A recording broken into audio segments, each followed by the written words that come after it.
Jesus went to the other side of the Sea of Galilee, also called the Sea of Tiberias. A large crowd kept following him because they saw the signs that he was doing for the sick. Jesus went up the mountain and sat down there with his disciples. Now, the Passover, the festival of the Jews, was near. When he looked up and saw a large crowd coming toward him, Jesus said to Philip, "Where are we to buy bread for these people to eat?" He said this to test him, for he himself knew what he was going to do. Philip answered him, 6 months' wages would not buy enough bread for each of them, even to get a little. One of the disciples, Andrew, Simon Peter's brother, said to him, "There is a boy here who has 5 barley loaves and 2 fish. But what are they among so many people?" "Make the people sit down," Jesus said. Now, there was a great deal of grass in the place, and so they sat down, about 5,000 in all. Then Jesus took the loaves, and when he had given thanks, he distributed them to those who were seated. So also the fish, as much as they wanted. When they were satisfied, he told his disciples, "Gather up the fragments left over, so that nothing may be lost." So they gathered them up, and from the fragments of the 5 barley loaves left by those who had eaten, they filled 12 baskets.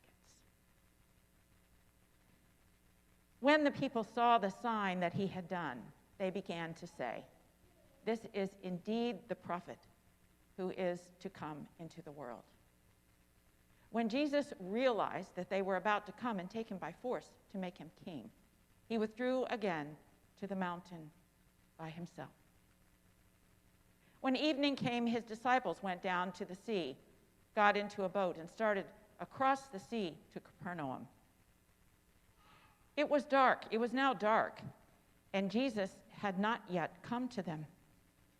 The sea became rough because a strong wind was blowing. When they had rowed about 3 or 4 miles, they saw Jesus walking on the sea and coming near the boat, and they were terrified. But he said to them, "It is I. Do not be afraid." Then they wanted to take him into the boat, and immediately the boat reached the land toward which they were going. The Gospel of the Lord. Praise to you, Lord Christ.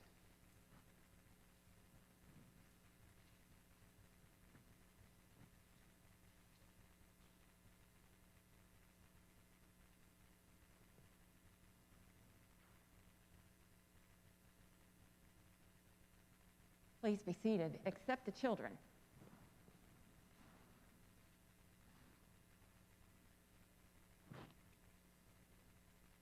And would you come up?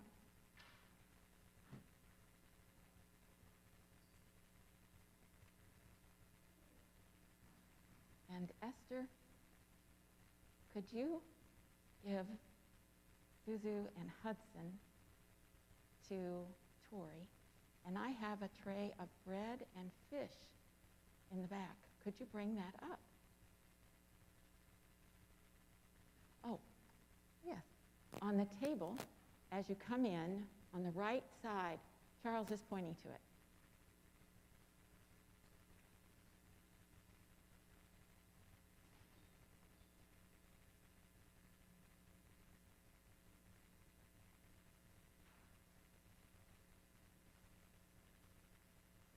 And you can put that right here.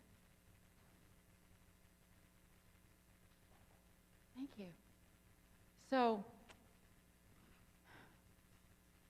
we have this wonderful story Jesus has been healing people. Any who wanted healing came to him. And they were hungry. And he could see that. And so he asked one of his friends, Philip, how are we going to feed all these people?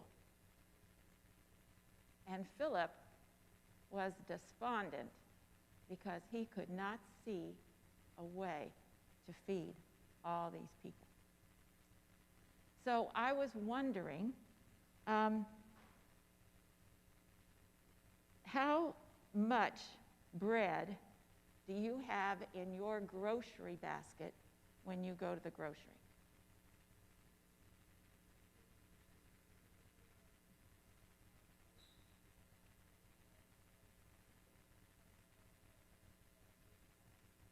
Okay, so you have plastic loaves that you cut in slices?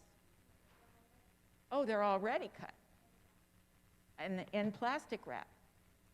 Well, when I go to the grocery, sometimes I look into my cart and I think, Michelle, you love bread. I have a breakfast bread, maybe 2, English muffins and bagels. And then I have some of that sandwich bread that's pre-sliced, right, in a plastic wrap. And then sometimes I want to do something special, like hamburgers on the grill, right? So then I have to have buns for my hamburgers.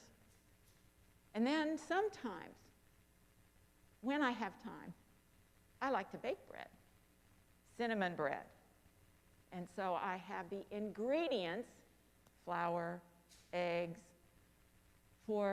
and yeast, for cinnamon bread. So I have loaf after loaf after loaf after loaf for just 3 people.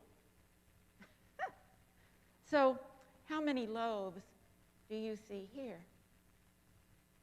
Count them. Yeah, 5. Can you count those, Suzu? 1? Yeah. And how many fish? That's right, Juniper, 2, right. So we have 5 loaves and 2 fish. And the gospel, 2, good. So that matches, right? 3, Hudson, you're 3. You're getting older and taller.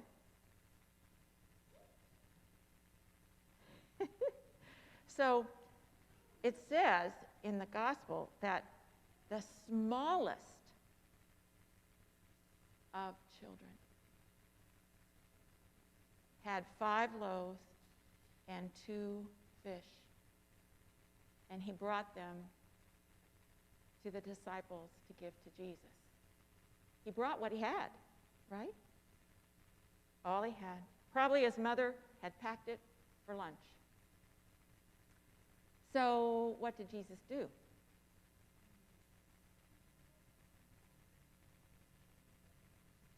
That's right, Toria. He took it and blessed it. How did that happen? That it could feed 5,000, just this 5,000 people. What do we call that? That's right. We cannot know how that happened, but we can explore the meaning of what happened, right? So let's do that for a minute, okay? So when you share a meal with people, what happens inside of you? Yeah, it's joyful. It's a joyful celebration. And what else happens?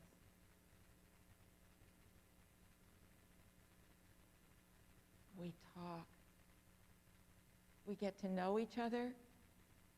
We get to hear the good things and the bad things that have happened during the day. What else?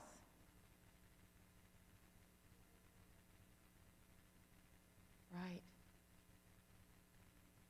In their lives and in the neighborhood, you might talk about one of your playtimes with one of your neighbors, right?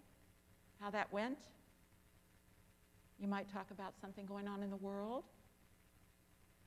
right? The Olympics. No? So we get to know each other. We get to know what makes life happy or sad for people. We get to know what's important to people, those around our table, those in our family, those we love the most. And in those moments, we build love, right, with each other, even if we have family over for a meal. So if we have a party, for example, and you're looking forward to a party, you're going to get to know all these people a little bit better and celebrate. Okay? That makes that meal holy. And that makes that meal a potential place for relationship, for building up a sense of love and closeness with each other. So that makes that meal important. Now, one thing more I would like to ask is, what do you think about having 5,000 people for a picnic on a hillside? It would be. It would be. And there were a lot of people who followed Jesus even after he died. And they began to share this meal plus wine because of the Passover meal, where you share wine and bread and other foods. So this represented a communion meal where people came together just like this miracle that they saw on the hillside. And they came together for joy, for prayer, for protection. So what I wanted to show you is a symbol, right? So I need for you to pick a color of card here and a pen.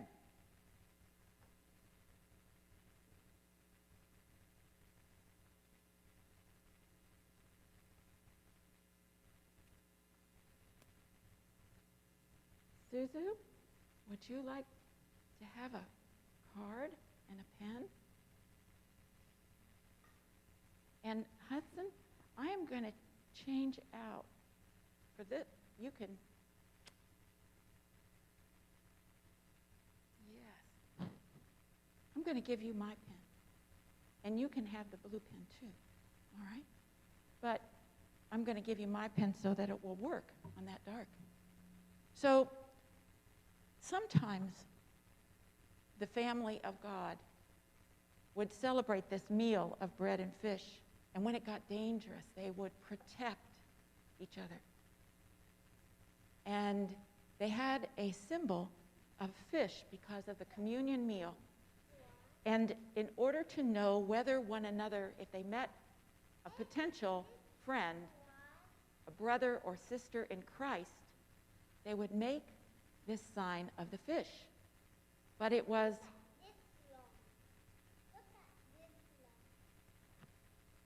oh yeah, I see that.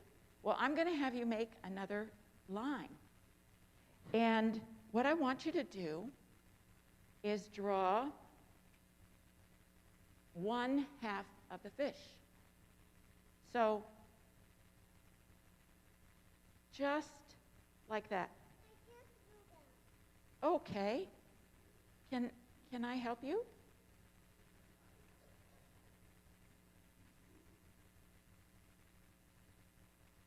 Okay. Like that. Now I'm going to have you, Susanna, Sousa, Why did I do that? Azusa, I'm going to have you have one of your brothers or sisters help you draw the line underneath the fish. And okay, I think I had Juniper there. I got to get